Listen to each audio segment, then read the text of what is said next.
episode of Mage Hand High Five.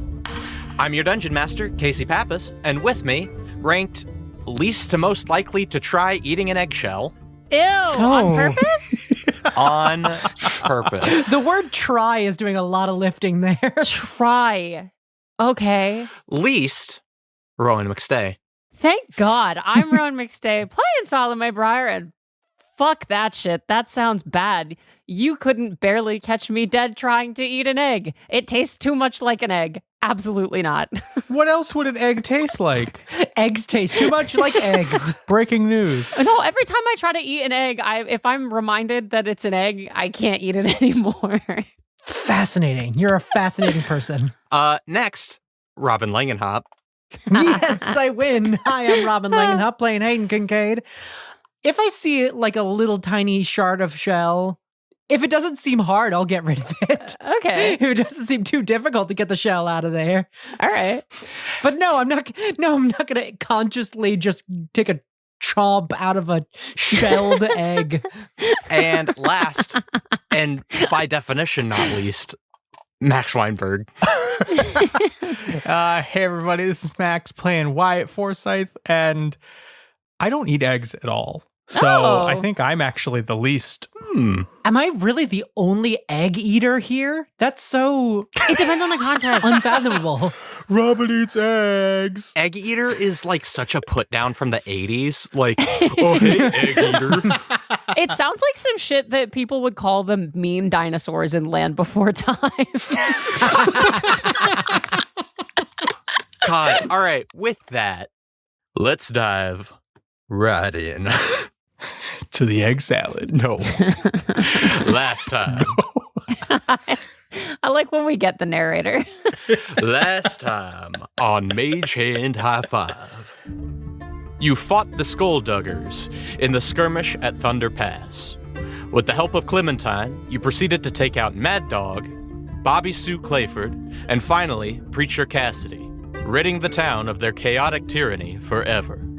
Wyatt made contact with the Eternal Flame, discovering its power as a god of destruction. Salome helped Clementine come to terms with her lost daughter, and the trio continued toward Echo. Where you are now. You are deep in the Westfall Mountains.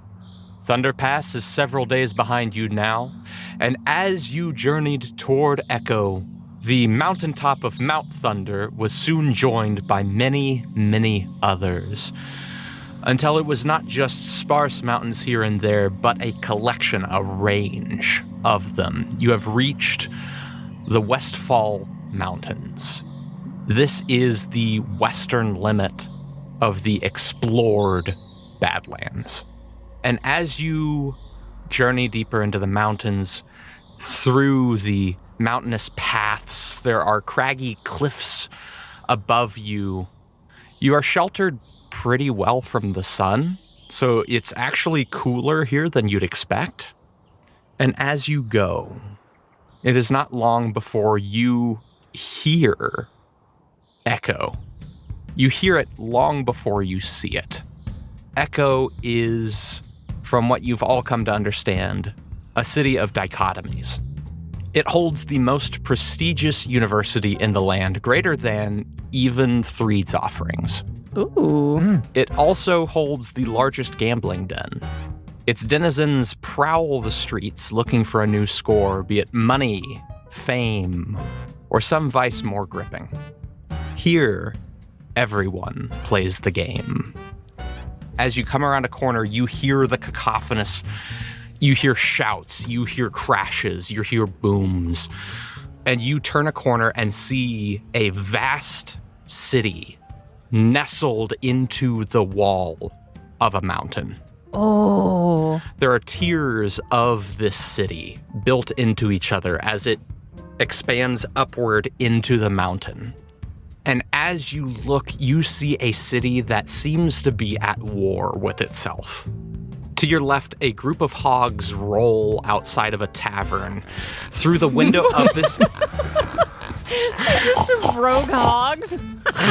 just a like a group of hogs. You don't know whether they're somebody's. You don't know whether they're feral. Wow. Through the window of this tavern is ejected a half-elf man who slams into the ground pretty hard. Ooh. As he staggers to his feet, he's nearly run down by a horse, frantically galloping free through the city and dragging a man caught by the heel with a rope. Two women sing gleefully nearby, their arms wrapped around each other's shoulders, pausing only to drink from swishing mugs. A pair of men wrestle on a balcony to the jeers and applause of a crowd below. One building is on fire, but nobody seems to pay it any mind. Echo. Oh, what a town. Echo is chaos incarnate. And it's your first time here.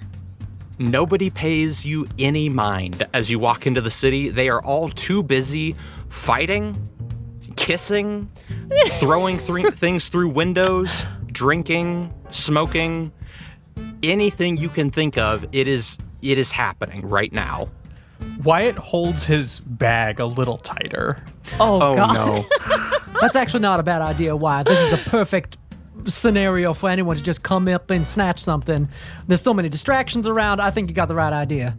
I think Salome is just feasting on the sights and sounds of this place. I think this is completely fascinating, and as someone who spent so long living in the Order of Threed, I think she's kind of relishing the chaos a little bit.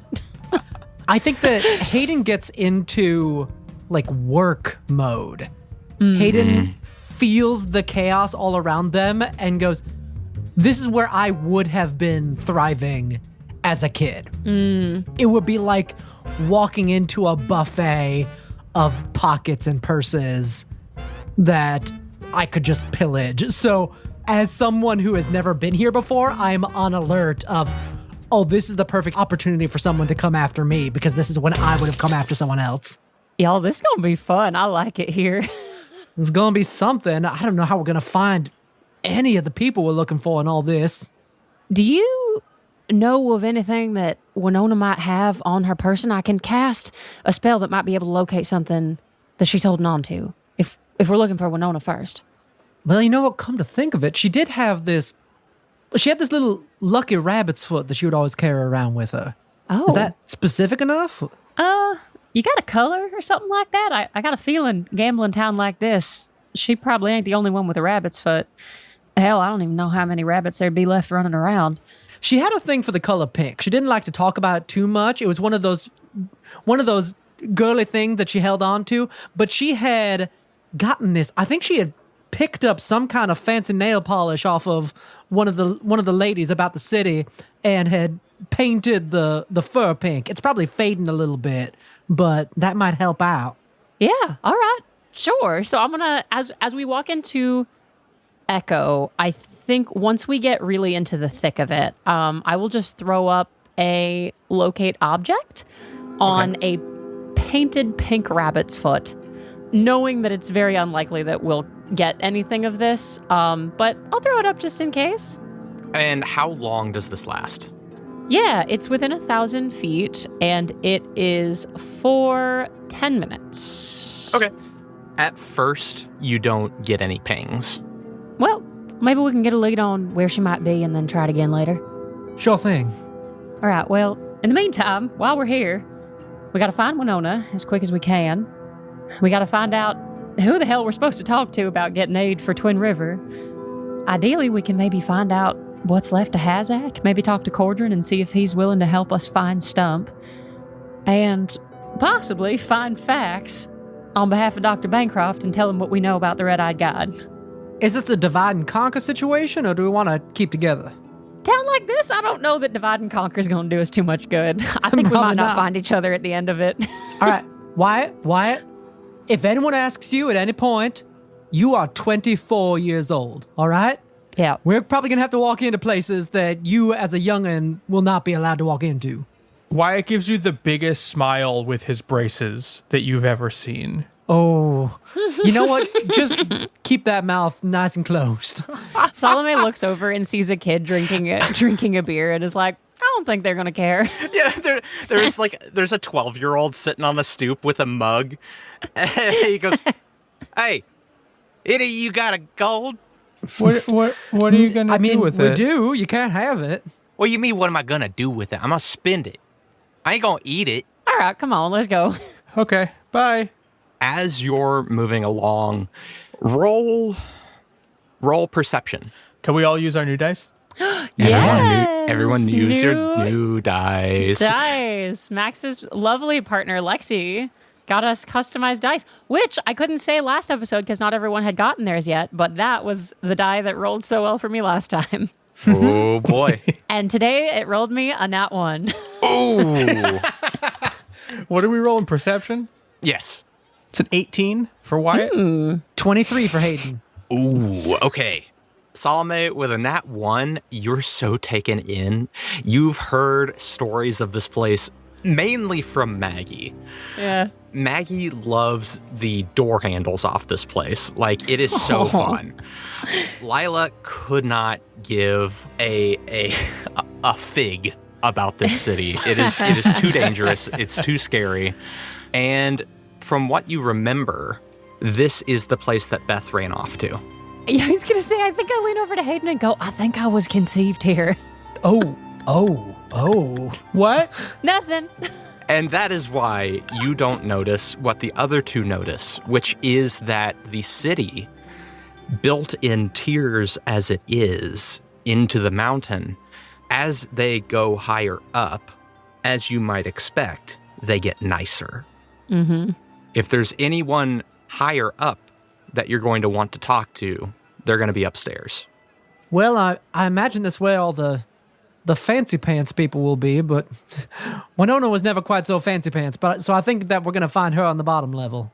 Yeah, I guess I don't know what we're prioritizing, finding first. Who we're prioritizing finding first.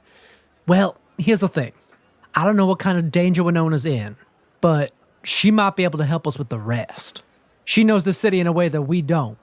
We could probably ask around to find her. Hell, for all that, we could probably ask about someone to help with Twin River, too. Wyatt goes back to the little kid. Oh, yeah. Says, "Hi, my name's Wyatt.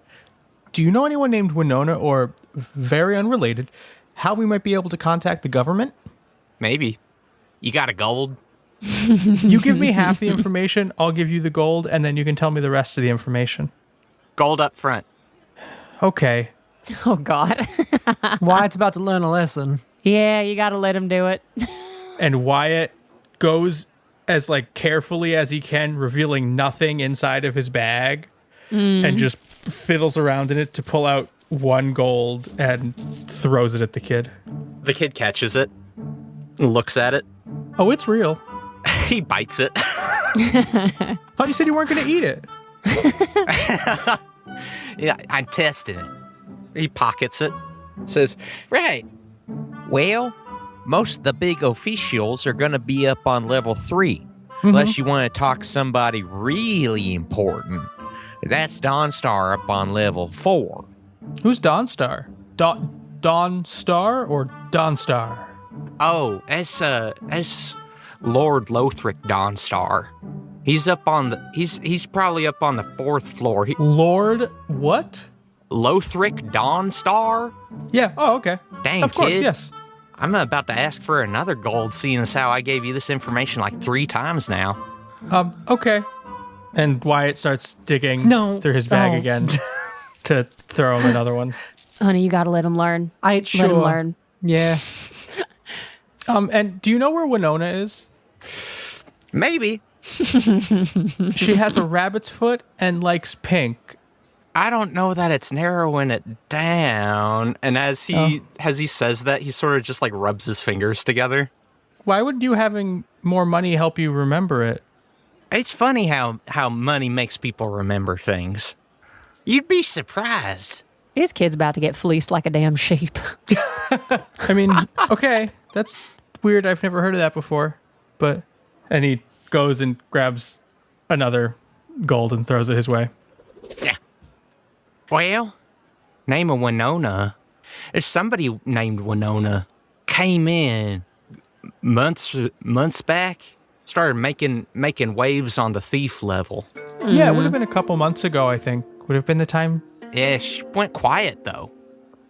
Usually that means people they either go straight or they don't go anywhere anymore.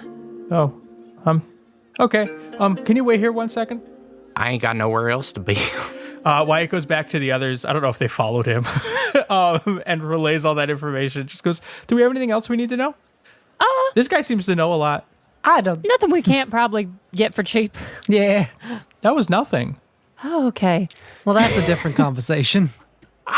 Hayden, darling, you remember when Professor Portons first recognized me as Maggie? And that's sort of how we found out where Maggie might have been?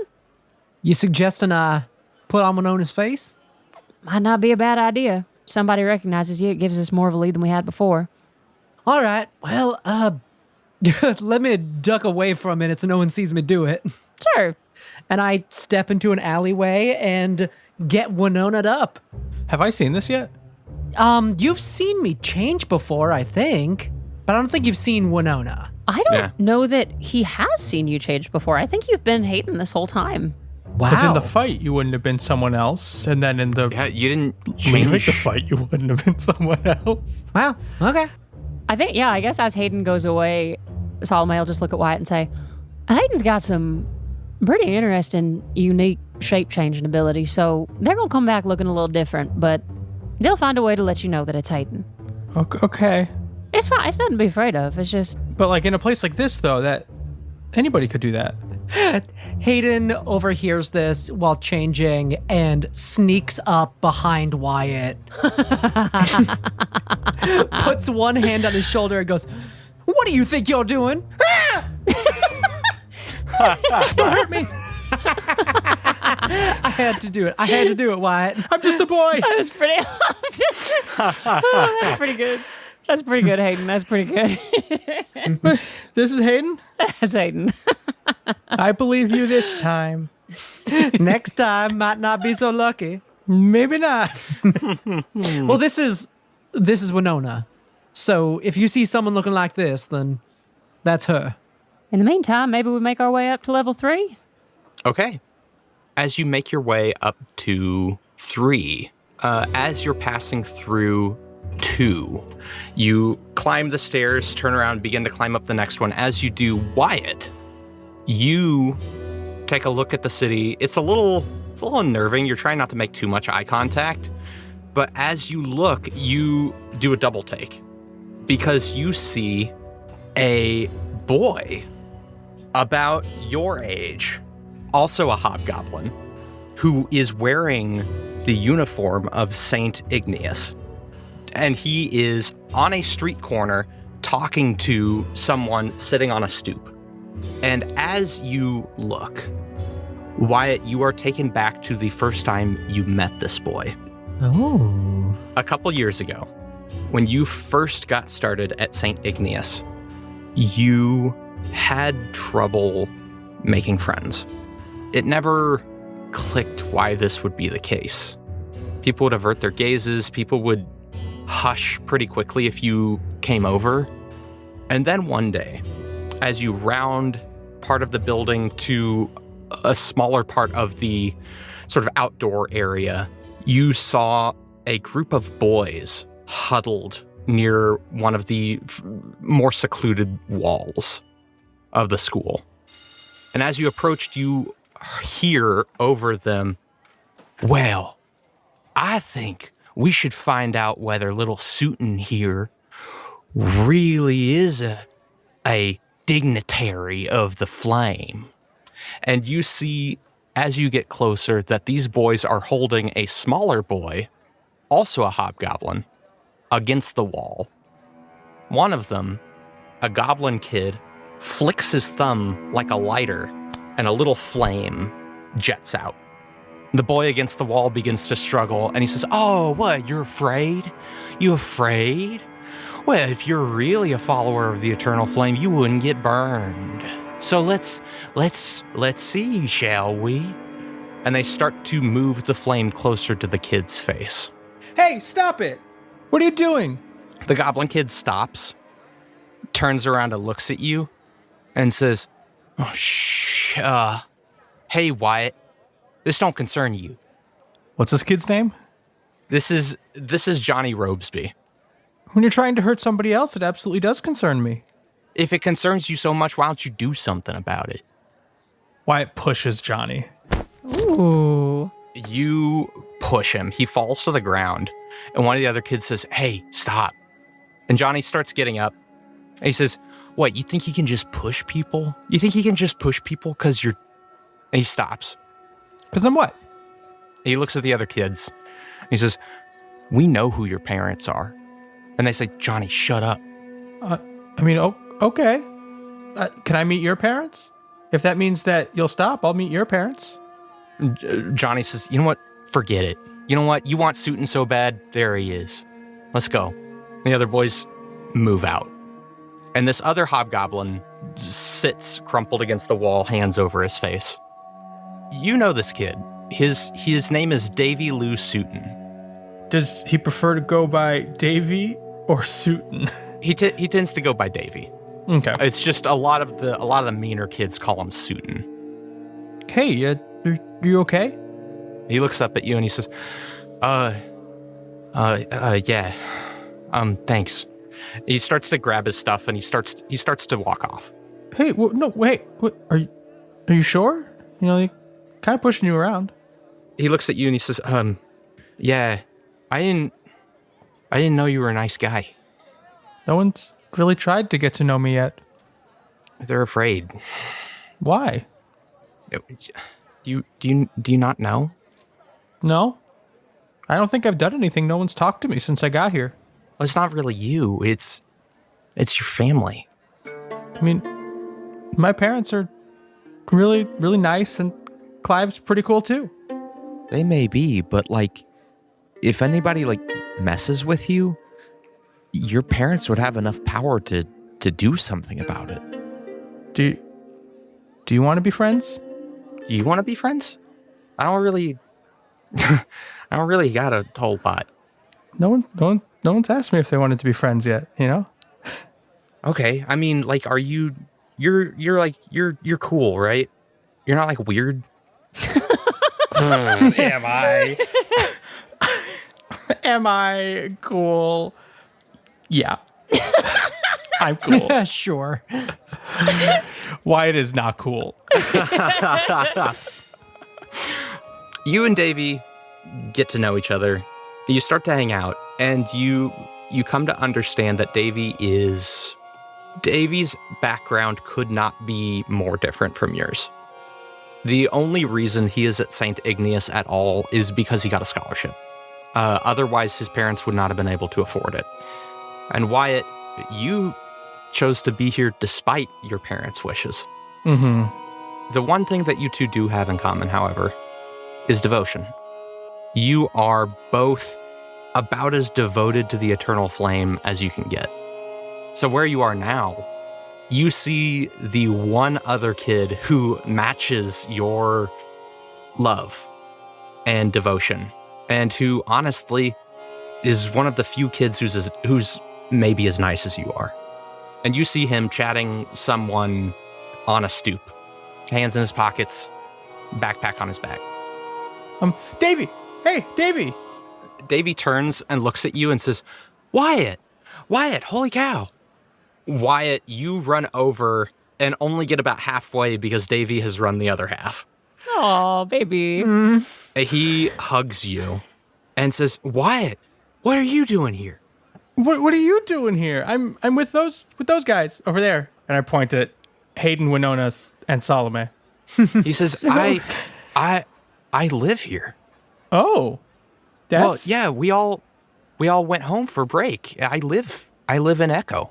I guess we never talked about it. Oh, no. Oh, wow. That's cool. That's cool. Yeah. Wyatt still has not really let go of his bag. Jesus Christ. He says, yeah, what are you doing in town? Well, that's a story. I mean, we're not going to school for a while, so I'm really glad to see you. Yeah, I know there's not really a school to go back to right now. which is kind of a bummer because my family. Wait, what? You didn't hear? No, I went to Twin River to help serve people there. Oh, Wyatt, we're probably not going to go back to school for a while. What happened? Red Rock is gone. Red Rock got burned. I mean, the news says that there's some sort, all the papers say that there was a skirmish. Honestly, everyone was really grateful that all the kids were on holiday. There were riots, and the guys from Threed came in to help quell those riots, and everything went south.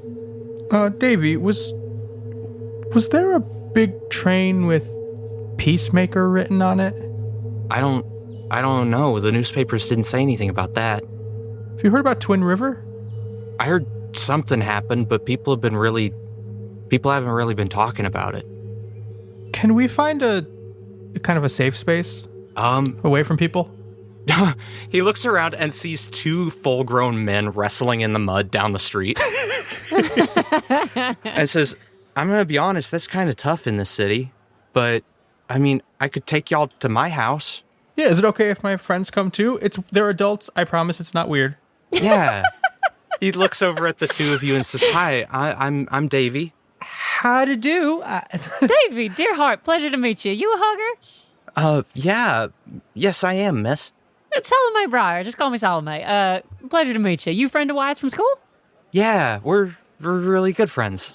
That is great. He has told us all about you. We were hoping we might run into you, but small world running into you here. And then he looks at you, Hayden, and he says, oh, hi, Winona. Oh, you already know each other. Yeah, hey there, sweetie. It's been a minute. He looks at you. His demeanor changes, and he says, "It has." Hey, Wyatt, can we talk? Yeah. What's up? Yeah. Why don't we all go to my folks' house? And as he starts to lead the way, he sort of pulls you aside, Wyatt, and he says, how did you talk to Winona? What do you mean, we just met? Well, did you talk about the eternal flame? You know, I don't think they have a complicated history with it. Yeah, well, I mean, I tried talking to her. She told me to go to hell. And she seemed to really mean it. Were you being kind of pushy, though? Sometimes you can get a little pushy. He fully stops and checks himself and says, did she say God. no thank you and then you continued? Oh my God, maybe I did. No, I did. I said sorry a whole bunch. Maybe that was too much. I have noticed. When we were practicing, I did notice that sometimes you got a little over eager. So he's like, yeah, that must have been it. Yeah. Wow, you're really good at this. We could practice when we get back to your place if you want. Okay. Like we did back in dorm rooms. Yeah. Sure. I'd appreciate that. Hayden, what in God's name is Wyatt's friend from school doing knowing Winona? What the hell is going on? What is it with us picking up people who are definitely not into men, but endlessly flirt with men? I don't know. To be fair, we don't know who Wyatt's into. He hadn't really told us much about it. He could be into. I did know a number of former flamies who were, flamey. I suppose we ought to let Wyatt tell us about his proclivities whenever he's ready. But for now, I mean, it seems like the two of them got a pretty good thing going. Jesus. As you move along, you head to Davy's house, the Sutton household. It's a little bit ramshackle. It's a little bit, the door could use some new hinges. One of the windows is sort of eternally open. And as you walk up the steps, Davy says, all right, it's not much, but it's home. No, this place looks great. I'd love to meet your family. The house is a little empty at the moment. And he says, well, I did say that my parents were home. They're both working right now. You sure they're okay with us being here? Oh, we sort of have a motto to anyone who is Well, anyone can come in. Never turn down a stranger in need. That's a better way of putting it. I like that. Well, my family does the same thing. So thank you, Davy, and your folks for your hospitality. Yeah. What did you say about Twin River? Yeah, so I went to Twin River on break to help people, and when I got there, Jameson was attacking the town with a train. Oh. And we with some others stopped it. Why would they be doing that? A friend of mine and I, when we were traveling into Twin River, overheard a couple of Jameson officers saying that they had already burned through Red Rock and that they wanted to take Twin River because it was well on their way to something else. And there ain't a whole hell of a lot between Twin River and here, so I can only imagine that they were on their way here. Well, I mean, the town of Red Rock got burned by accident. There were riots. Oh, darling. Do you mind if I hope your folks don't mind. I would like to cast something in here that just makes it easier for all of us to kind of lay down the truth. Sure. What are you going to cast? A zone of truth, so none of us can fib to each other while we're in here. Is that all right? Oh, yeah. Okay. Okay. Yeah, I cast Zone of Truth in this house so that everybody can be on the same page. I'm Go fully ahead. rolling to resist this. Great. Okay. Is it wisdom save? Charisma. Then that's a 19. No, it's actually a 24 because you have a +5 because you're within 10 feet of Salome. It's a 24. Oh, wow. Yeah. To beat her own saves. You are good. Fantastic. Cool. I'm not resisting it. I'm just going to be part of it. Same. Davy's not resisting it. He doesn't have anything to hide. And I'll just say, honey, there were no riots. And a lot of the information coming out of Threed, I can say as someone who just recently got out of there, is not entirely reliable. This is Salome Jameson. Oh, Wyatt. Oh. Alrighty. You're one of the Jamesons. Was, dear heart. I'm from out here, and it is a long story that I don't particularly care to repeat. So why would the Jamesons attack Twin River if you're a Jameson? Or were a Jameson, sorry. Look, I am not a Jameson anymore. I never should have been in the first place. Okay. And truth be told, they never really let me in on much of anything. What I can say is, having spent some time with them, there is nothing I wouldn't put past them. I know that Tiberius was planning an invasion, and I know that Red Rock was part of it. Okay. So what are y'all gonna do now? Wait, Wyatt, are you moving here? I haven't thought about that yet. I have to talk to my parents first. We're taking it one step at a time, but yeah, we're trying to reverse a bit of what's been done. Okay. Is there anything I can do to help? I think maybe you could show us around the city a little bit. We're looking for a couple of friends. Cordron Lightfeather, I don't know if you know him since you're being so neighborly. Davy looks a little nervous when you mention Cordron, and he says, I've heard of Cordron. He runs the Feather Folk. They're a little scary. I don't know how much of them is true and how much of it is just sort of like tales people tell. They sort of walk at night. I haven't gotten to meet any of them, but I think my parents would probably say that's a good thing. Are they up to some things? Let's just say they could probably benefit from the flame's embrace. Sorry, I mean that in the sense of like it's warmth and healing light, not like they need to die. I don't think people. No, that makes sense. That makes sense. No, sorry, that You're came not out weird. threatening them with I murder. think that they should Sure, yeah. feel its love and not, Yeah. die. I don't really want people to die. You know where they hang out? Not really. They're kind of crime lords.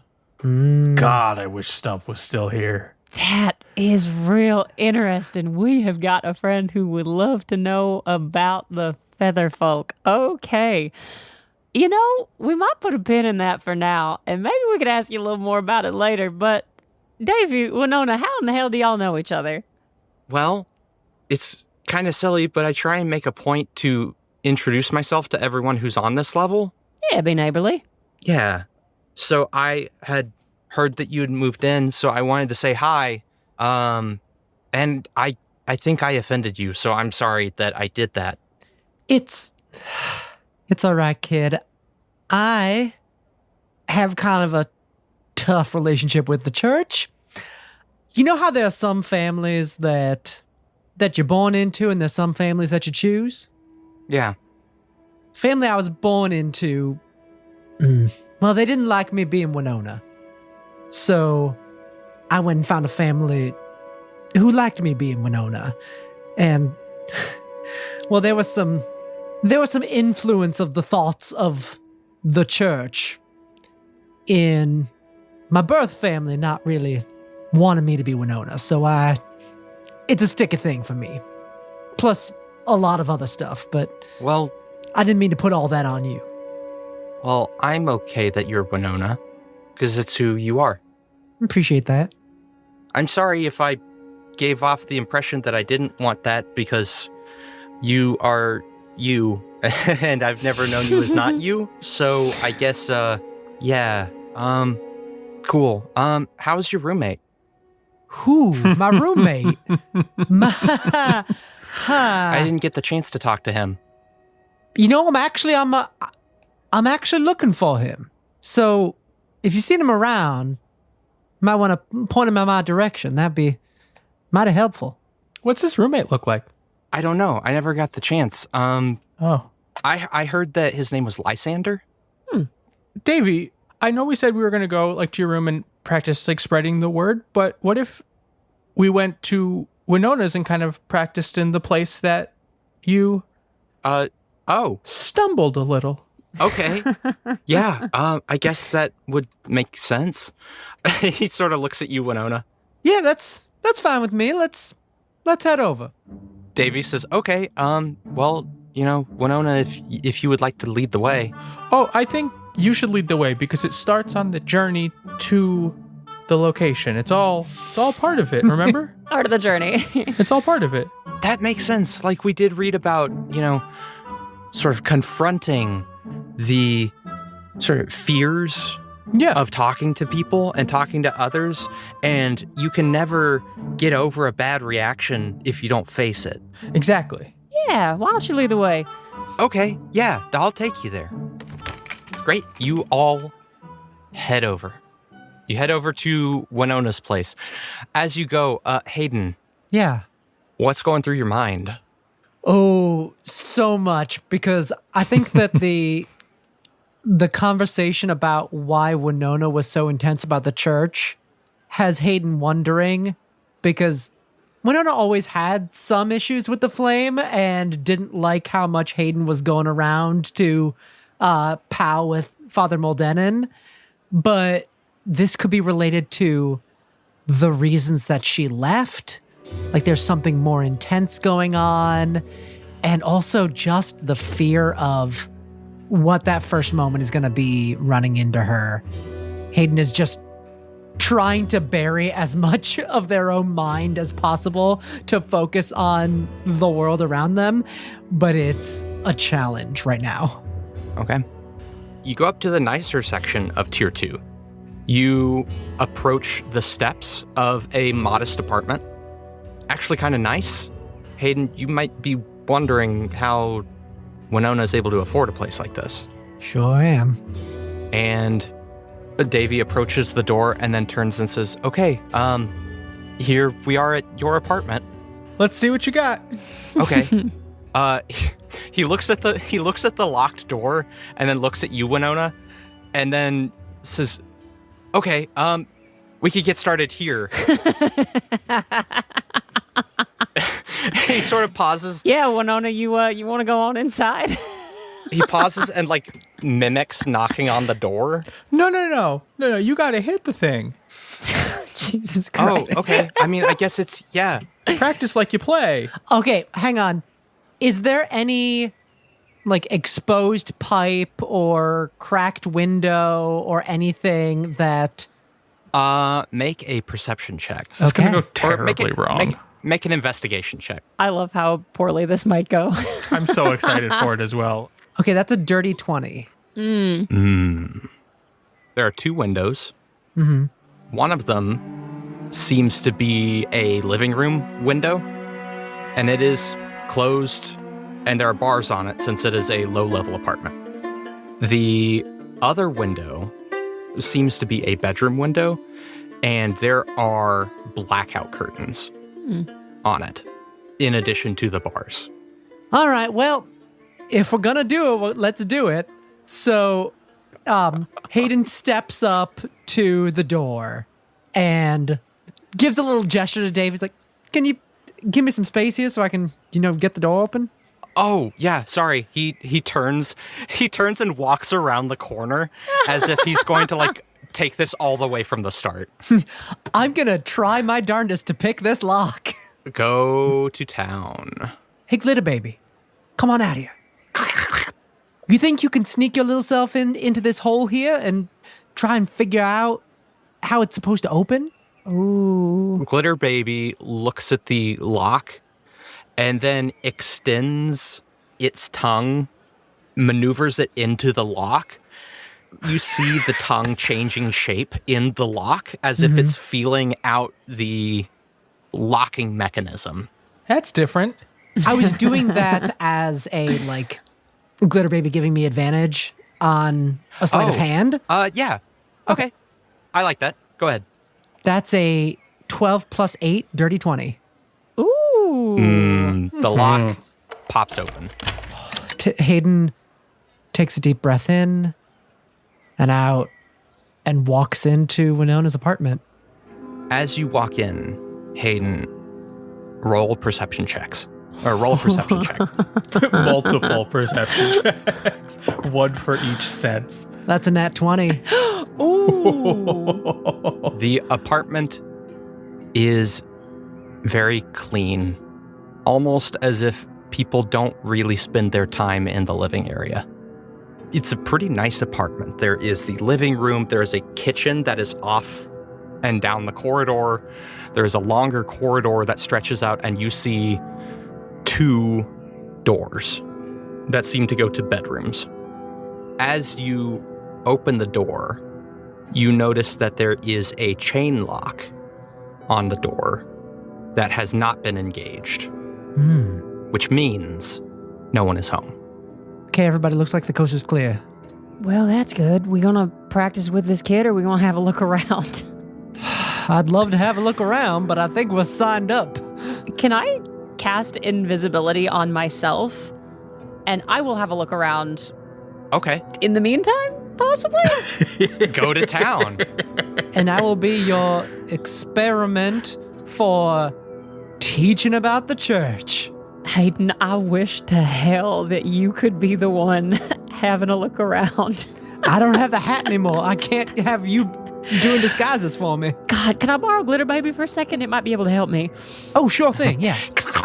Oh, God, it skitters. Hayden, if it helps and soothes you at all, this isn't about being better at teaching people about the flame. It's just about not being so aggressive to get yelled at. All right, here we go. Okay, Davey, we're good. Davey peeks around the corner and is like, "Oh, is everybody ready? Oh, Yeah, okay, cool." come on. Davey walks up. And then I guess you close the door before he gets there. Wyatt takes out a notebook. Shit. Actually, Hayden, would you mind just helping me make sure these 2 bedroom doors are unlocked before we go back down there? I don't think I can do it myself. Oh, sure thing. Off I go. Thank you, darling. Okay, so as you approach the door, you need to assess the material that it is made of first, because that Okay. determines how you hit the door. That's so smart.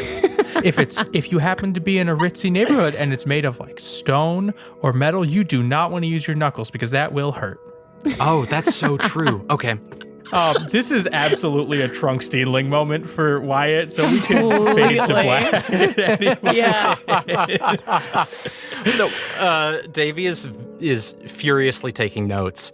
Yeah, are the 2 bedroom doors locked? The 2 bedroom doors are locked. Yeah, Hayden, you mind helping somebody out? Because I don't think I'm going to be able to do this without making a scene. Glitter Baby, you show off your skills. You hear a couple knocks on the door, and then you hear Wyatt go, no, that was aggressive. No, bring it back a little bit. Oh, Just a okay. little, just 3, Okay, and you're good. let me try it. That's a 14 on the first door. Okay. A double nat 20 on the second door. Holy shit. Is there a Vorpal sword in this room? You pop open the first door. You immediately recognize it as Winona's room. You see that it is honestly modestly furnished. There is a little table. There is the bed. There's a trunk at the end of the bed. Her clothes are neatly sorted. And you see that she has clothes, more clothes than you've seen her with before. She seems to be doing pretty well. Way to go, girl. I still don't know why you're here, but it's looking pretty nice. The second door is Lysander's room. The room is filled with canvases. Oh. Some half finished, some seemingly fully done, some drying. You see paintings of sunny days. You see paintings of what look to be trains. You see paintings of guns.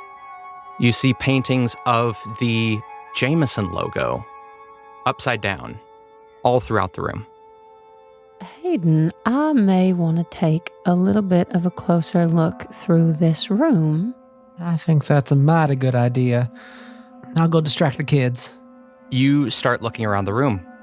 Salome, you see that there is a book open on one of the tables. And you see, just due to the layout of this apartment, that this is the one with the window, and therefore the one with the blackout curtains. What's the book? It is a notebook. Can I read it? You begin to read it. And the most recent page seems to be a letter. And the letter begins, "Dear brother." God damn it.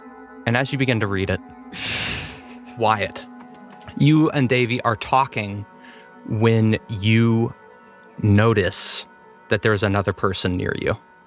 You both look, and there is a disheveled blonde man Fuck me. with long, shaggy hair, sort of an artist's goatee and mustache, unshaven, carrying paint supplies. He looks at the both of you and he says, "Excuse me." And then he moves past you without another word. He takes out a key, he unlocks it, sort of looks at it for a minute, and then looks at the two of you and says, "Was this door unlocked?" We were just practicing how we spread the word about the eternal flame. My friend Davey here was working on his knocking technique. This man looks at you and says, "Okay." And then he goes inside and shuts the door. And you hear a click as the lock slides into place. I'm going to cast Sending to send Hayden a message. Okay. Hey, Davey, just give me 1 second. And I run around kind of the corner and Davey goes, cast the Sending spell. Okay, should I practice my knocks? I know how I said practice like you played before, so like doing the knocking, but maybe in this instance, to visualize it. Okay, so don't knock, because there's a guy here now. Don't knock. Because he's not the person I talked to. That's probably Lysander. That's what I was thinking.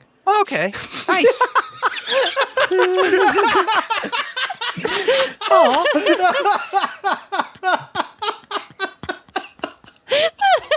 I love how earnest Wyatt is. It's so sweet. Practice your hello. Practice your hello. Got it. Okay. I'm going to cast it twice, and I'll send it to both Salome and Hayden, and it's going to be the same messages. Lysander is in the house. Oh, shit. Okay. I will say that both of you hear footsteps. Mm-hmm. Oh, yeah. I'm invisible, so I'm going to get... Well, first of all, I have the notebook. Okay. Did I have any time to read any of it before I heard footsteps? You did not read much, no. Okay, I'll take it with me. I'm gonna keep the notebook with me and step back into a corner of the room and keep reading it as I hear footsteps. Okay. And I'll relock the door from the inside. Okay. You hear the footsteps approach. You hear the key in the lock rattle, and then it opens, and in walks a man you know very well. Well, kind of well. In walks Theodosius Jameson. Shit. I'm in his bedroom. Oh my God. This episode of Mage Hand High Five is sponsored by Multitude Productions and their actual play podcast, Join the Party, as part of their direct creator support initiative. Multitude Productions believes that podcasts are for people, not corporations, and that the actual play community is full of incredible creators telling some of the most imaginative stories in all of entertainment. Multitude offers high-quality and affordable production services and consulting to help podcast creators of any size capitalize on their own successes. Join the Party is an actual play podcast focused on genre-pushing storytelling and celebrating the artistry of its cast and collaborators, as well as being a love letter to the art form of actual play. Join the Party has multiple seasons available now, with stories ranging from swashbuckling pirate tales in a world of plants and bugs to a weird summer camp beset by monsters. Here's looking at you, Camp Craven fans.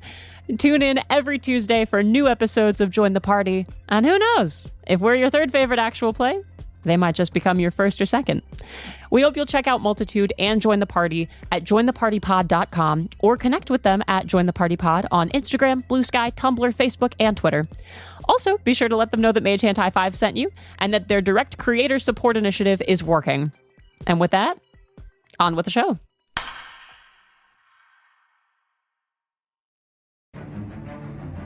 Do you love audio fiction stories like Welcome to Night Vale or Old Gods of Appalachia?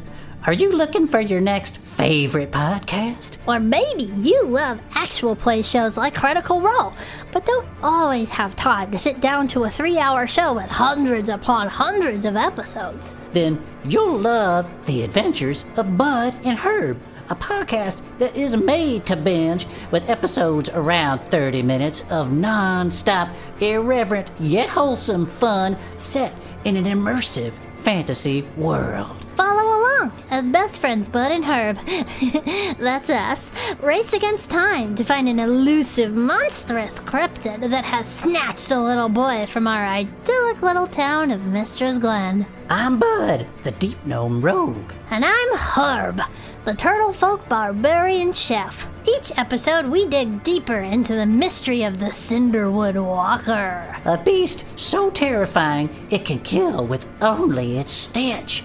Find out if we live to smell tomorrow. Listen to the Adventures of Bud and Herb wherever cryptids hide. Or wherever you get your podcasts.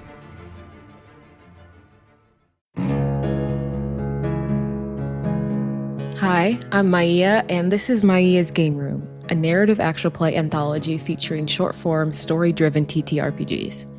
Each season tells a new story using a different rules-light system brought to life with sound design, editing, and emotional-rich roleplay. So, if you love cinematic storytelling and character-driven drama, come check out Season 1, set in the haunting world of the Electric State RPG. Just search Maya's Game Room wherever you get your podcasts. Theo, as he preferred to be called, has long, shaggy hair, what appears to be an artist's mustache and goatee that have overgrown with unshaved beard. He walks over to his desk and puts out a bunch of paints and brushes.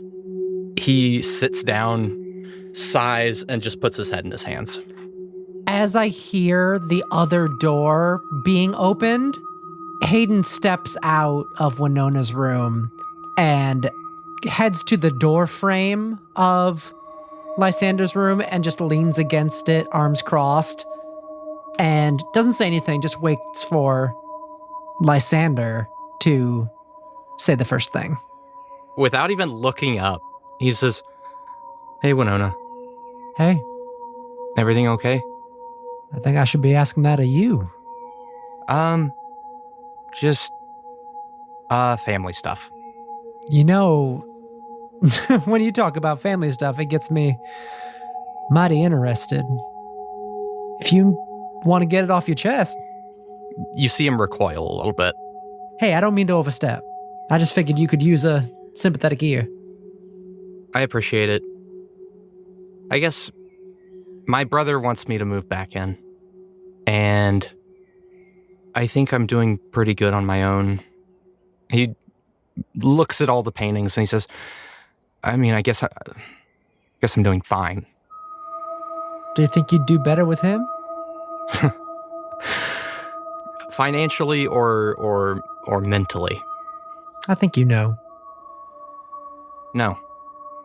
I moved out here because I wanted something different.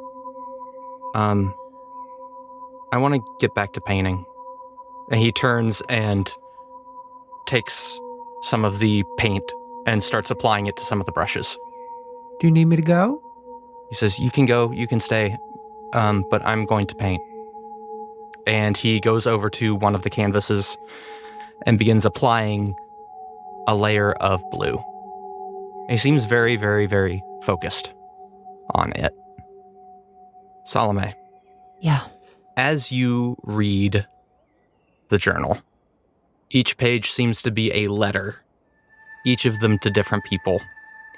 One of them is to Tiberius, in which he says, no, I don't want to come back to Threed. Thank you, but no. And there's one to Thaddeus that just says, I'm sorry. Does it seem like he's had any intention of sending these?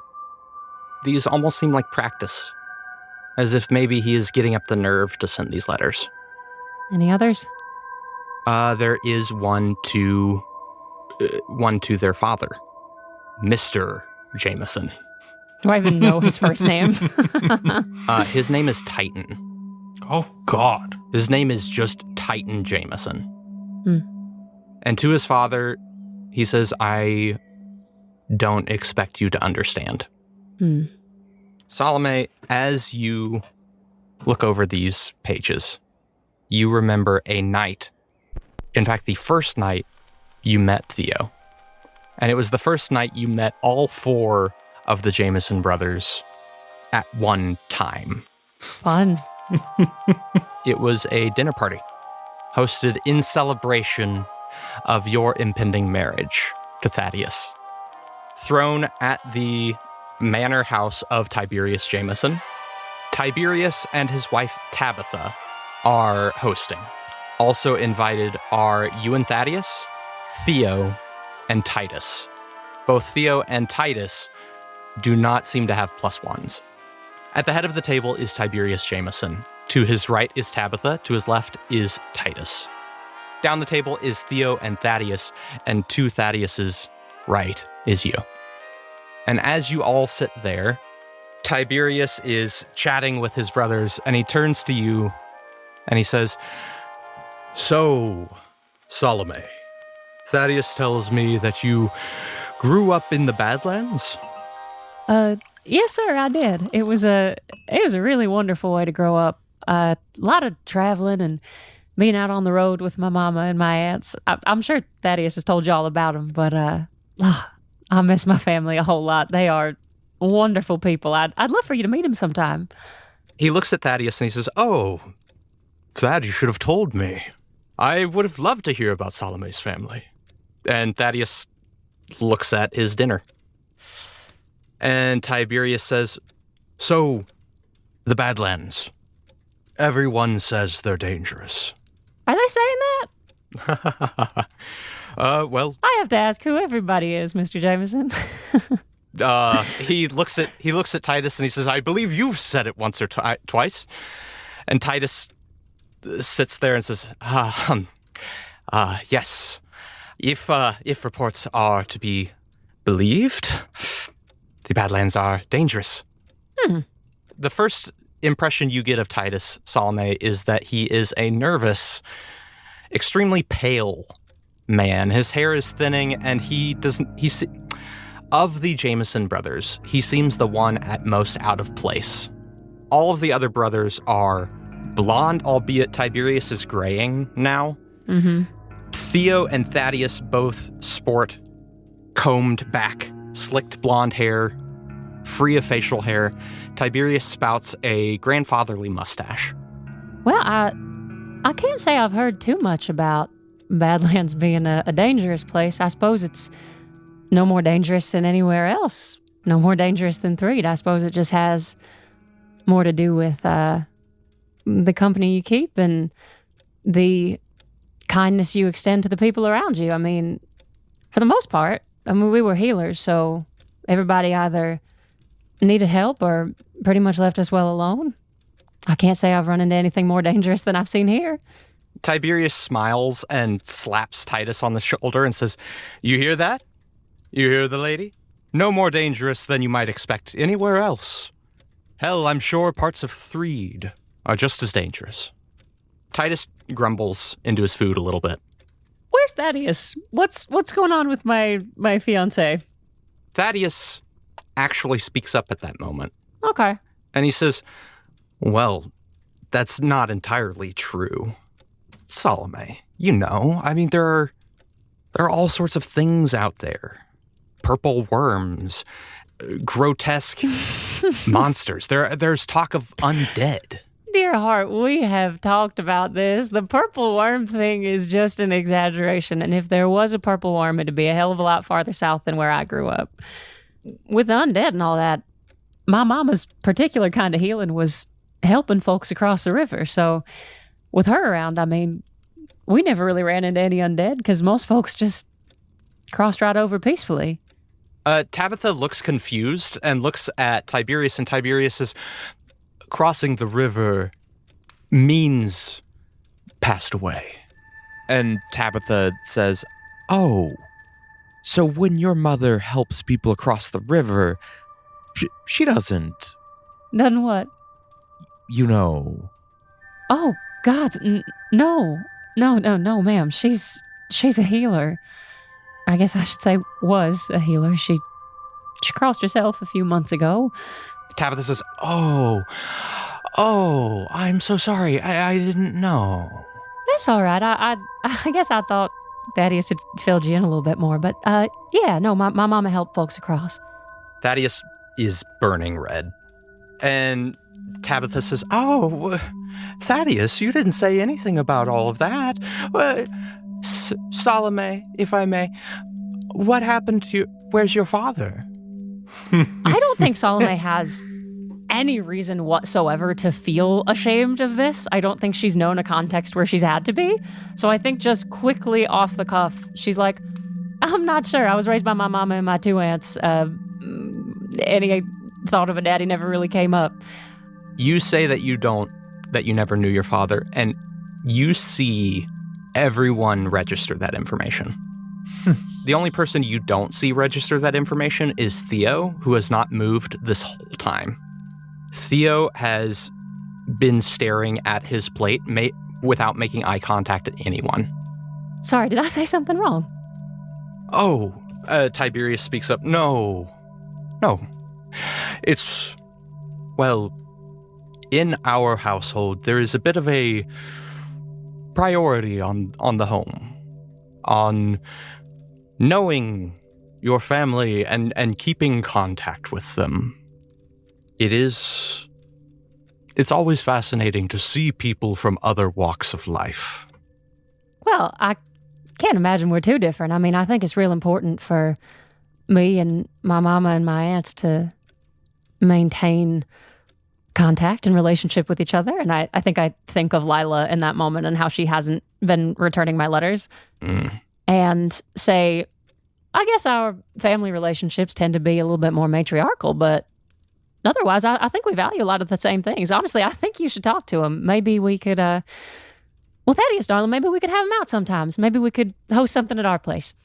Thaddeus says, "Well, Tiberius, how's the company?" And Tiberius looks at him and he says, "Well, the company's running fine." Thaddeus, dear heart, I'm sorry. I think I may have started out on the wrong foot without meaning to. He sort of holds up a hand, as if to say, "We'll revisit this." Uh-huh. Tabitha takes a swill of her drink, of her wine, very slowly, looking at the two of you. The evening continues. The awkwardness subsides over time with everyone except maybe you. Throughout the whole dinner, Tabitha continues to look at you. And later, as the servants are coming to collect the food, you hear as a little, you almost don't know whether it is a dog, a cat, or a giant rat comes bounding into the room. It is one of those lap pets that rich people have that has been bred down to the point where you're not even sure how it's still alive. Oh my God. His eyes bulge out in opposite directions. He's blowing snot bubbles constantly. And he's like... Oh, dear heart, how are you and who is this, y'all? You have never mentioned this little fella. And I pick him up and I'm like rubbing him in my face.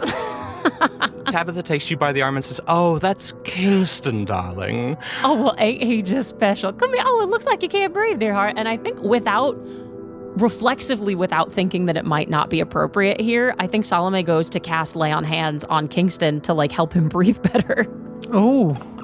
You cast it on this dog. He glows and does not change.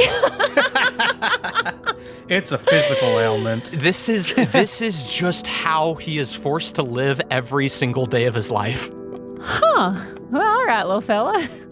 And you find that without even thinking about it, you and Tabitha have left the room. You see yourself going out onto a balcony. It overlooks most of Threed. It is gorgeous out here. This manor house is slightly outside of northern Threed, up in the mountains a little bit, but it overlooks Threed in perhaps the best possible view you can get. Oh, that is beautiful. I'm sorry, I got a little distracted by the little fella here. He is really something. Isn't he just a darling? We all love little Kingston. So, Salome. Mrs. Jameson. Oh, please, call me Tabby. Yes, ma'am. Tabby, I'm still getting used to May. Thaddeus has been calling me May since we got together. And Isn't it so, darling? I love that he calls you that. yeah, it's sweet. So, how do you feel? Just generally? Yes, physically, spiritually. How do you feel about this? How long has it been? It's been a couple months. I think I look over at Tabby and see the only other woman in the room. Mm. And with the way that I've grown up, that means friend. And yeah, Salome's shoulders sag a little bit. I think she takes kind of a deep breath, leans on the balcony, and says, well, Mrs. Jameson, Tabby, truth be told, I've been feeling a little lonely. I don't mean to sound ungrateful or like I'm not excited.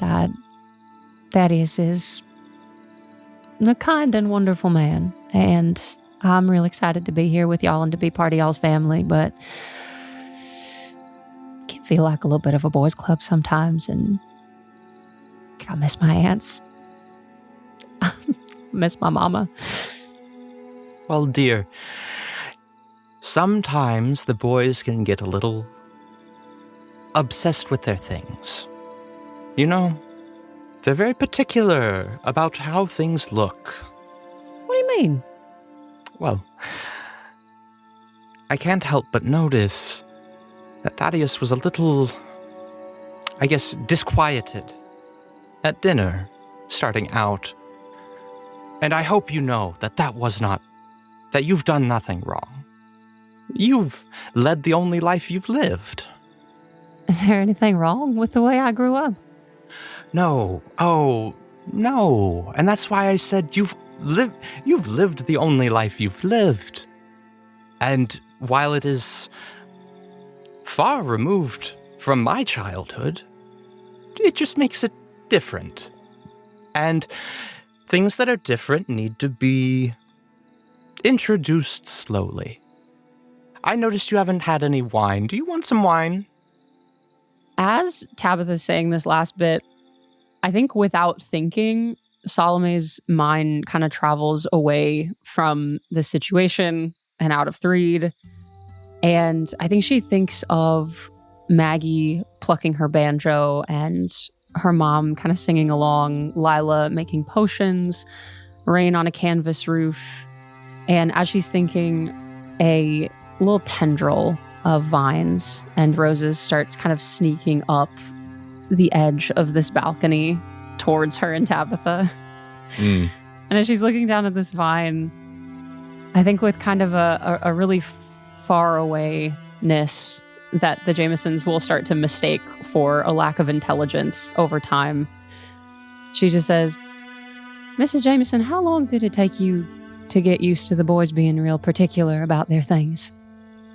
You see that Tabitha registers that you called her Mrs. Jameson. And in a manner less affected than before, she says, I grew up in a family similar to this one. This is knowledge I've had all my life. Explains why you're so good at it. My dear, you can become good at this too. There is a certain level of influence in a position such as ours. We do not go without, and when the boys and their toys encounter difficulties, well, we'll be right there waiting for them to weigh in. Does Mr. Jameson consult with you often? Surely you know that that's what a wife is for. Honestly, since we got to 3, Thaddeus hasn't seemed real comfortable talking to me. There's always a period of adjustment. Things need to settle. Give it time. Be patient. It's about trust. Is there anything I can do to make all of it easier? You think Tabitha might not be the most warm person, but in this moment, she puts her hand on yours. You see her gaze as she looks at the vine of roses that grew, and she says, you may want to be careful.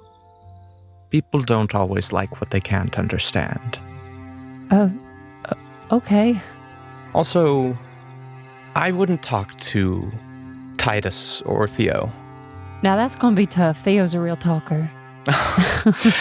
Yes, it's hard to get him talking about anything. And I don't know what's going to happen if he has to run the company someday. Heaven forbid. But I know who certainly won't be running the company. Who's that? She smiles and says, oh, Titus, dear. Doesn't have the constitution for it. Yeah, he did have sweaty hands.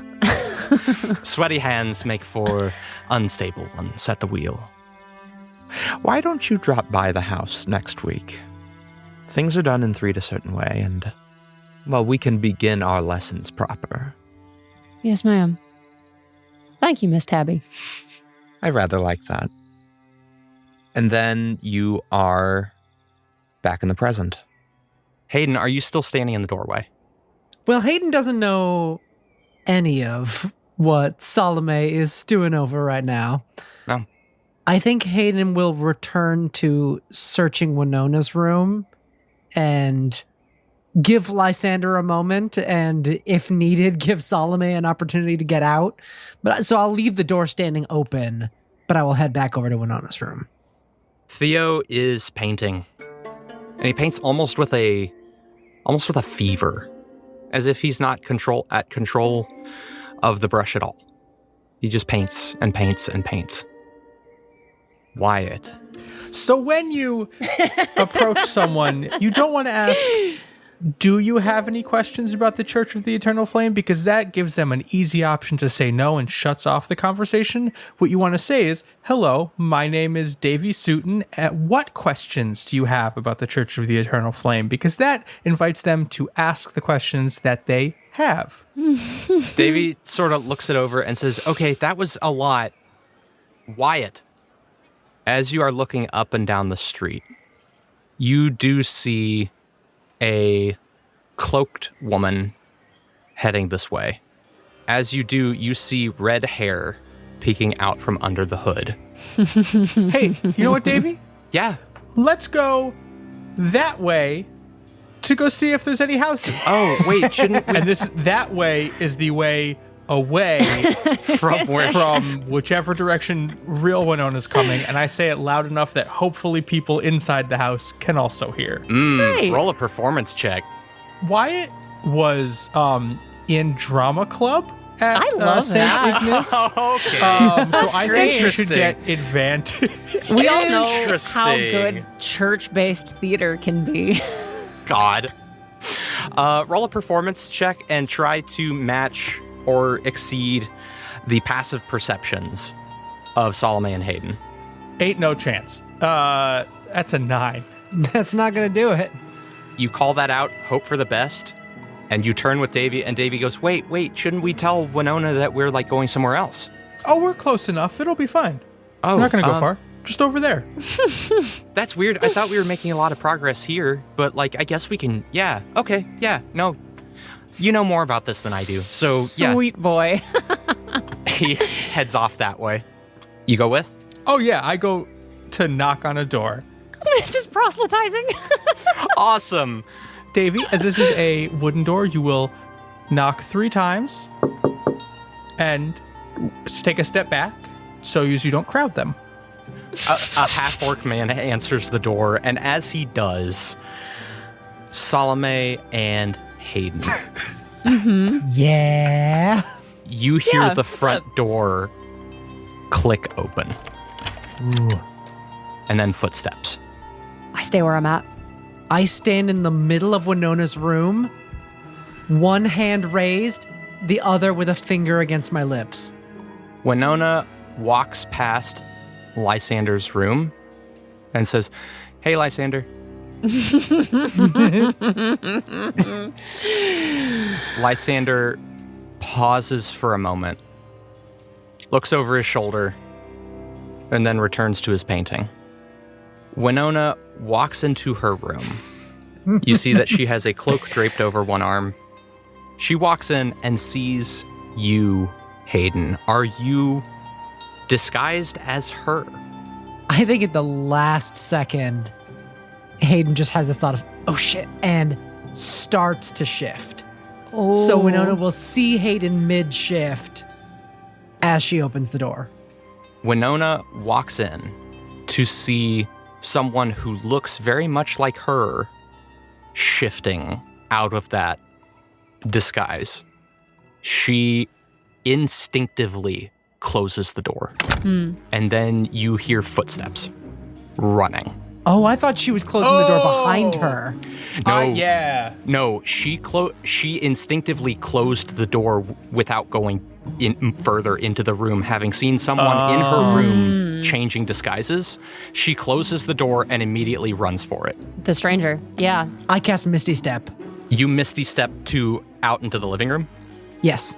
You catch her as she runs. She looks at you. You are fully Hayden now. Yes. She runs past you out the door, and then you hear the footsteps stop. She walks back in, slowly, looks at you, and says, "Hayden?" You left some stuff at our place. I thought you might want it. She bear hugs you. She says, "Hayden, I didn't know it was you. I thought they'd found me." Who do you think found you? "Hayden, I know that you killed the stranger. But coming into my room and seeing someone else shifting, I thought maybe someone had gotten to you. And maybe that's whoever that new stranger was had gotten here." Look. Don't get me wrong. I'm ecstatic to see you. But you left with no explanation, no hint of what was going on, except for a piece of paper with the word Echo on it. I just need to understand, is it safe to talk with Lysander around? Lysander doesn't like to talk. Good for Lysander. He's not... Lysander likes to paint. That's all he likes to do. Is he safe? As safe as I know. He doesn't talk to me. He doesn't talk to anybody. I barely see him leave the apartment. All right.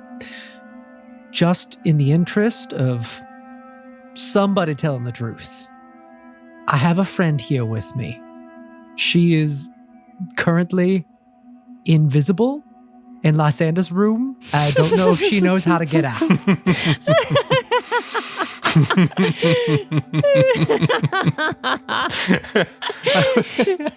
We didn't know what we were going to run into. Hayden, I'm not going to lie. This is a really, really weird start to this. I'm aware of that. Hayden will respond to the sending that they received several minutes ago and say, well, Winona's here. Salome's stuck in Lysander's room, invisible. And I feel like you could just come on in at this point. And then Hayden says to Winona, oh, by the way, I have another friend who's going to be coming in a second here. He has some buddy of his from school. They think they're flame people, but we've been knocking some of those screws out. Her face changes. Look, I know. At that moment, with being given an invitation to just come on in, the door opens, and Wyatt, with Davy trailing, just goes, what questions do you have about the eternal flame? No, we're not doing that. Not today, Sonny boy. Winona turns on her heel and says, get out. Winona. Okay. And closes the door and leaves. She looks at you and she says, that's your friend? Well, I was kind of left without a lot of options. What did you think? I mean, I guess you didn't know, so that's fine. What about Rat? About Rat getting taken by the church and having his mind corrupted? Yeah, we took care of that. He's better now. Still a little fucked up in the head, but... So you know that the church did this to us, and yet she points at the door. To us? You and me. Oh, you mean Sick and the Stranger on the Pipers? Yes. Yeah. Lucine Courtois. I Yeah. had a little run-in with her.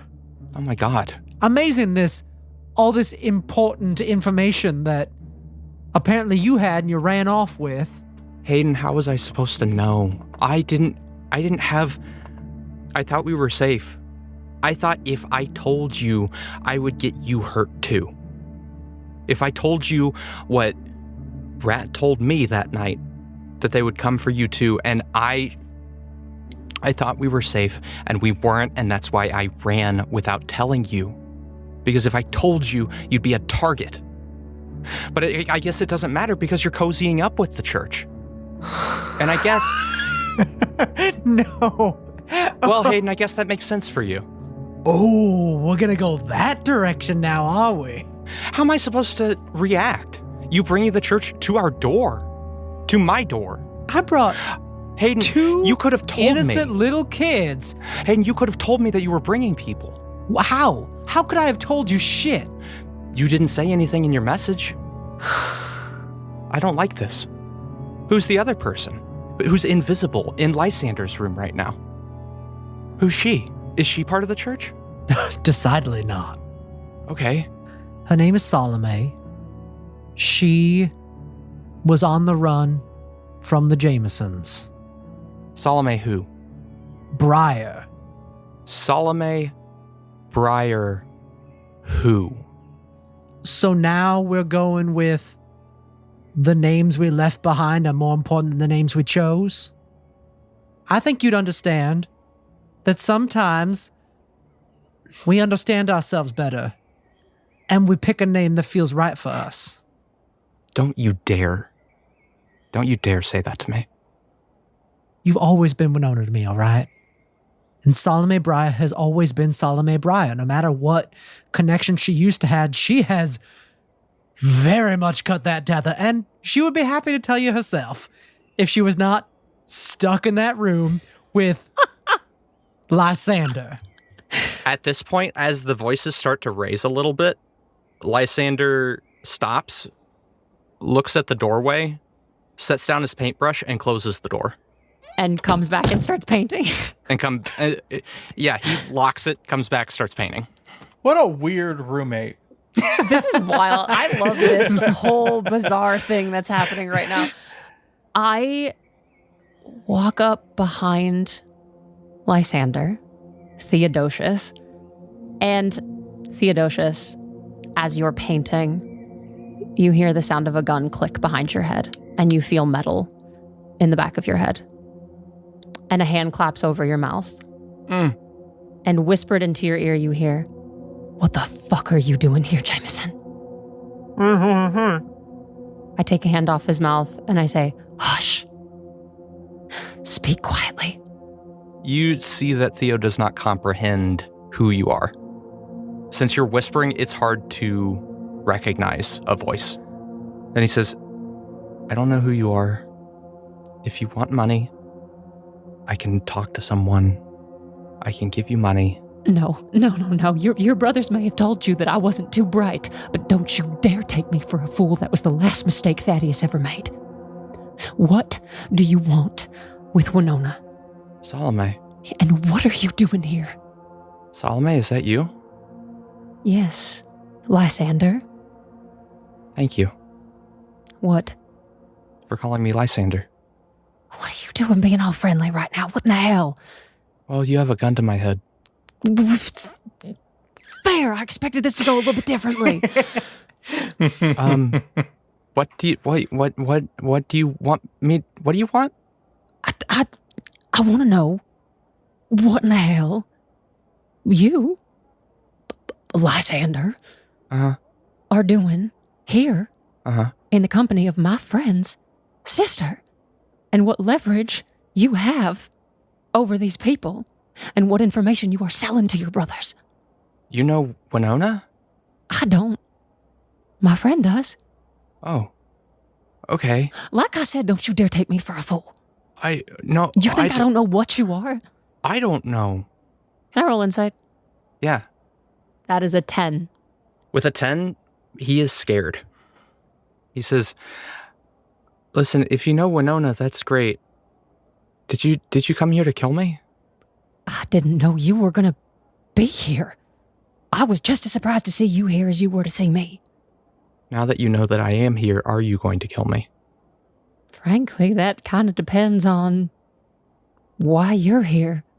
I like to paint. Huh? He sort of gestures to the canvases and says, "I like painting." Oh, damn, you're pretty good, too. I'm okay. No, I'm honestly, like, family stuff aside, you're actually pretty talented. Says, Gun still to his head. He says, Did you kill Thaddeus?" I don't come out of invisibility, but I set the gun in front of him. And if you look closely at the filigree on the handle, the initials TJ are on the side. They sure are. And as we cut from that, Wyatt, you are standing on the doorstep Okay. with Davy. So There's that, so much going on right now. so that may not have gone as well as expected. I think this is kind of a tough start. Davy says, "Wait, that was Winona in there, right? Yeah. I guess she didn't like us anymore." No. Well, yes. Is this something that you encounter a lot? Like people kind of just like yanking you around? It's kind of hard sometimes. Yeah. The path we've set forth on certainly not easy. Oh my God. He sits down and he says, "I think sometimes it's just hard Yeah. because I want to help people, and I guess I don't always know how to do it. And you seem really, really good at it. And when I saw you, I was really excited that you were here, but I don't know." I got kind of thrown into it in Twin River, which, hopefully that doesn't happen to you. I kind of, forgive the expression here, but I kind of went through a trial by fire. That's a good one. Helping the people in Twin River, and after on the way here, we stopped in Thunder Pass and had to help a lot of people there. I think Echo might be a difficult place to start because, not in a bad way, but it feels like people don't want to be helped here. From just a little bit I've been here, they all enjoy what they're doing. With their wrestling and underage drinking and the like. But This is so silly. I think you're really good at what you do, and I think it might just need to keep finding that place to use it. He brightens up. He says, Wyatt, thank you. Of course. Man, all I want to do is help, and here you are helping me. I want to be like you. The flame works in mysterious ways. Oh my god. We cut back to Winona and Hayden. And Winona says, Can I just get this straight? We were attacked and almost killed, both of us, by the Church of the Eternal Flame. And they sent an assassin to kill all of us, and then we hid, and I thought we were safe for the better part of a year, and then they came after me, so I had to leave, and I've been hiding here, and I thought you would hide with me, and maybe we'd finally be safe. But your friends are people of the flame, or people who have a 500,000 gold bounty on their head. And I know because I've been scanning the wanted posters for familiar names. Bartholomew Gigglespasm? I did always like that one. Is anybody looking for Carl from HR? No. Not as far as I can tell. Nobody's looking for Carl from HR. But the point I'm trying to make, Hayden, is that we had 3 rules. Seize the cheese. Don't bite off more than you can chew. And a piper's a piper no matter what. And I know that a piper's a piper no matter what, but you are biting off so much. And the last person that did that got us all killed. Hayden, you can sleep on the couch for tonight, but your friends can't stay here. You done? Yeah. I'm done. And she turns. Sorry, let's go back to And the walks part down where... the hall. No. You don't get to walk away from this. You already walked away from me once. I'm sorry, I thought you said we were done here. You want to get this straight? Then you get to hear my response. You don't get to pretend that you figured this whole fucking thing out. When you ran out on me, gave me no information, and I had to figure out how to even fucking get here. So you get to sit and you get to listen to me. She crosses her arms. You gave me one word. One word. And so I went off into the wilderness to find you. I sit down in a train car, and this lady sits down across from me. She compliments me on my corset while I'm looking like you. I did myself up like you, hoping that someone might recognize your face and tell me what happened to you and where you were. And then that train gets attacked. And I go off the roads, on foot, for days and weeks, making my way to you. And that lady was running from 3 the same way you were. And she helped me. Time and time again. She helped me to fight off the church when they tracked me down. She helped me to get the stone out of Rat's head that the church was using to control him. She and that kid who just tried to walk in helped save the city of Twin River from the Jamesons as they tried to mow the whole damn city down. And then came with me to find you. so we could save you from whatever mysterious force had caused you to go on the run. Maybe I'm rebuilding the Pipers one person at a time, while you abandoned the only other Piper left. I came here for you, and I found what allies I could to help me do that. That kid has seen what the church can do to a person. He's maybe one of 2 people raised up in the church who are still good. One of those is dead already. So you can turn on your heels, hide in your bedroom, run away from me again, and I'll wait in the next room until you're ready to talk to me again. But please just let Salome come out of the bedroom.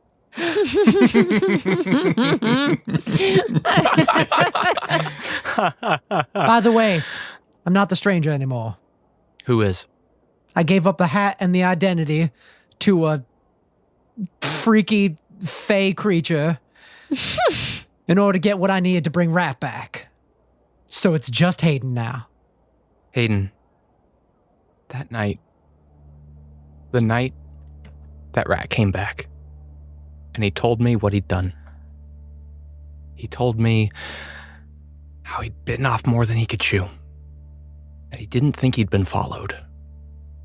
And please, can he come in? And please, can he stay? There was a moment when I thought that I would say no.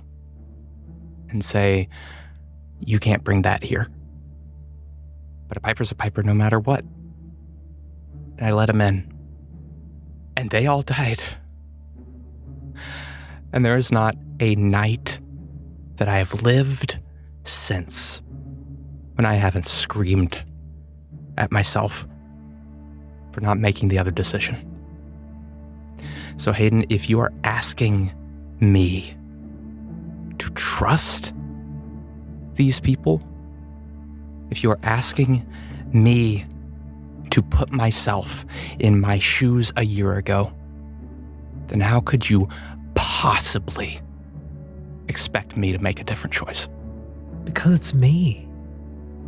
I don't know that I know you. You were the only one who did. But if that's changed, then do you want me to go? I said what I said. You can sleep on the couch. Your friends can't stay.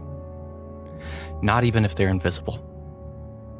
And she turns, and she pauses at her doorway for a moment. And it seems like she's going to say something. And then she goes inside and shuts the door. Hayden just slumps on the floor. Salome, you've set the gun down in front of Theo, Lysander. And he says, that's Thad's gun. I know. Is that the gun? Yeah. Doesn't work anymore. I didn't want to. Listen, I know that this is going to mean nothing coming from me, but I promise you I didn't ever mean to hurt him. It took years to hide away enough money for a train ticket. I had glitter with Thaddeus, and glitter never bought a woman's freedom in Threed. I left the way I needed to because my family was in danger and he didn't want to let me go. But I am sorry I took your brother from you. He doesn't say anything. You stand in silence for a minute. He says, I didn't want to leave. I don't want to live in Threed either. Too many eyes. I never wanted to do all that. I never wanted to run the company. When Thad died, I got letters telling me to come back. Telling me that it wasn't safe in Echo. That you might be coming here to hurt me. Well, as we all know, the Badlands are a dangerous place. Full of dangerous people. What, is there anything else you want? I don't know. I gotta be honest with you, I'm just as surprised as you are. Okay. I'm gonna start painting. You know, it's 500,000 gold on my head, right? Yeah.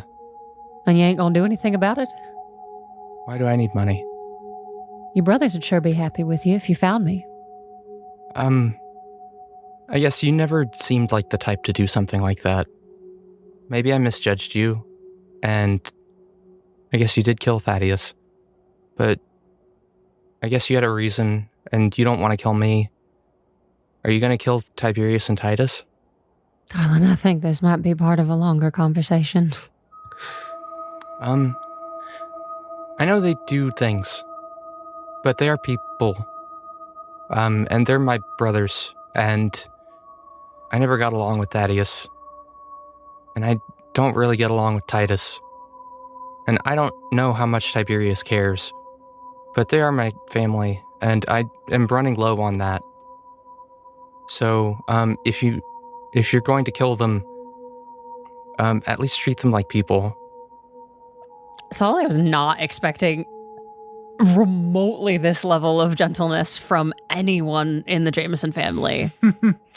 And it's still a little bit like this could be fake. Like they are all good liars. Thaddeus was a good liar. Tiberius was a good liar. I don't know how to feel about any of this. Fair. I think we should talk. And seems like right now you want to get back to painting. He nods. I sort of snuck up on you in your room here. I noticed my journal was missing. Do you have that? Oh, yeah, here you go. That's kind of how I found out. Okay, thank you. Sorry about that. I appreciate you giving it back. I don't make a habit of reading folks' journals. We were kind of looking around to see what had happened to Winona, and it was this whole thing. I didn't know it was you. He gives no reaction. You just want to paint. He shrugs. Is this like a magic thing, or? I don't know. I've always done it. Huh. I just see pictures. And it feels bad if I don't get them out. Like they die. You ever make pictures of things before they happen?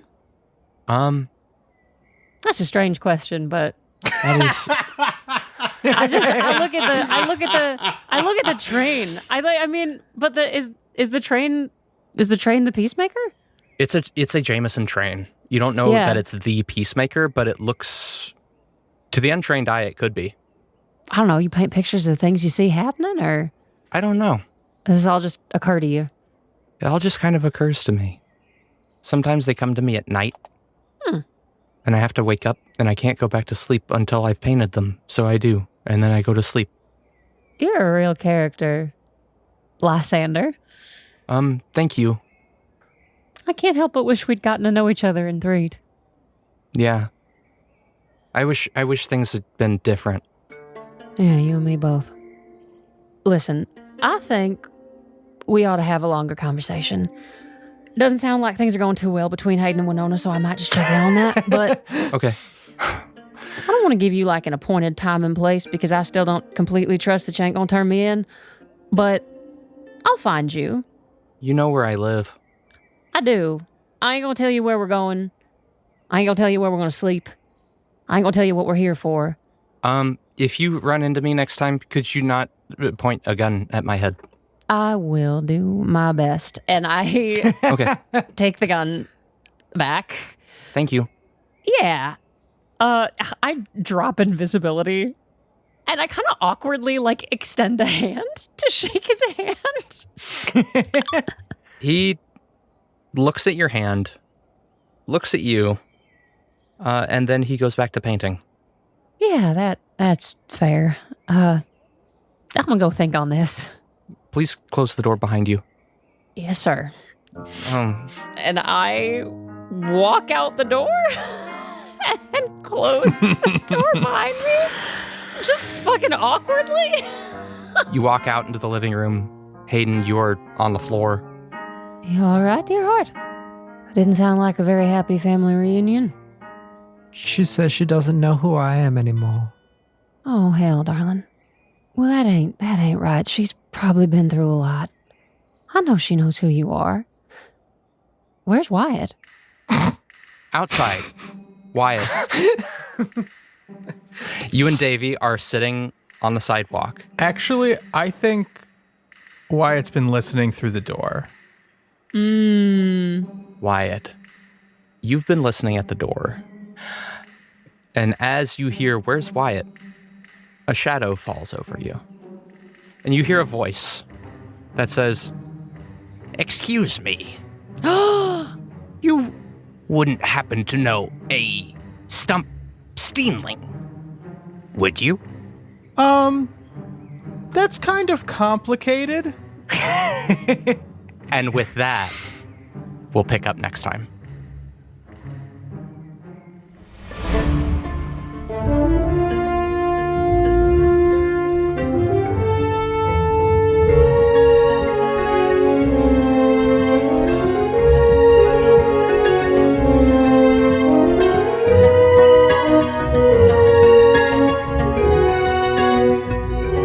Thanks so much for listening to another episode of Mage Hand High Five, The Badlands. Want to show your support for our show? Want to hear us talk more about it? Then check out our Patreon at patreon.com/magehandhigh5. For just $5 a month, you get all kinds of extra goodies like early access to merch, peeks behind Casey's GM screen, and a whole second extra podcast, Mage Hand Down Low, where we talk about the nitty-gritty behind the scenes of the episodes. Not to mention, you can help support small creators as we work on this passion project for you. Check us out at patreon.com/magehandhigh5 to learn more. Thanks to Jacob Kersner for our music and Shane Smith for our logo and our cover art. Check out our website at www.magehandhigh5.com and look for us all across social media. We're on Instagram, TikTok, Facebook, Discord, Blue Sky, and wherever else we may be. We're going to be there at Mage Hand High Five. Go to your podcatcher of choice and throw a 5-star review our way. You could do it just out of the kindness of your heart. You could do it because we might shout you out on social media or on our website. Or I don't care why you do it. Just do it. It's really nice and great, and it helps us out a lot. And now I'm going to shout out all of our subscribers over on Patreon, and I'm going to do it in one breath. Zwait, Lindsay, Dale Heimbecker, DM Dippy Fresh, Darth Zelda, Deborah Jacobson, Jackson Maurer, Ocarina Sonata, Talmaneer, Mads the Jelly Cube, Sky Cow, Elephantasmal, Morgan Faber, Kathleen Ayers, Kellen Wilbur, Trout Relief, Chronic Dreamer, Patrick Hickman, Debbie, Nathan Ritter, Chicken Too Tasty, Evan Noon, Avery Spar, AM Lovelies, Alison DeVelvis, Dos Carpenter, Diana Bacon, Al Forstoke, Liz Spark, Gary Lee, Jonathan Gunn, Tyler Gardner, Alice Solch, Alana Peg, Laura, Al Kilowattley, and Sammy Richardson. I did not properly prepare myself that time. Oh boy, that was a struggle. Tell your friends about the show. Tell your foes about the show. Light the beacon so that all of China knows we're here. And when you do it, use the hashtag MHH5. And hey, how about a high five?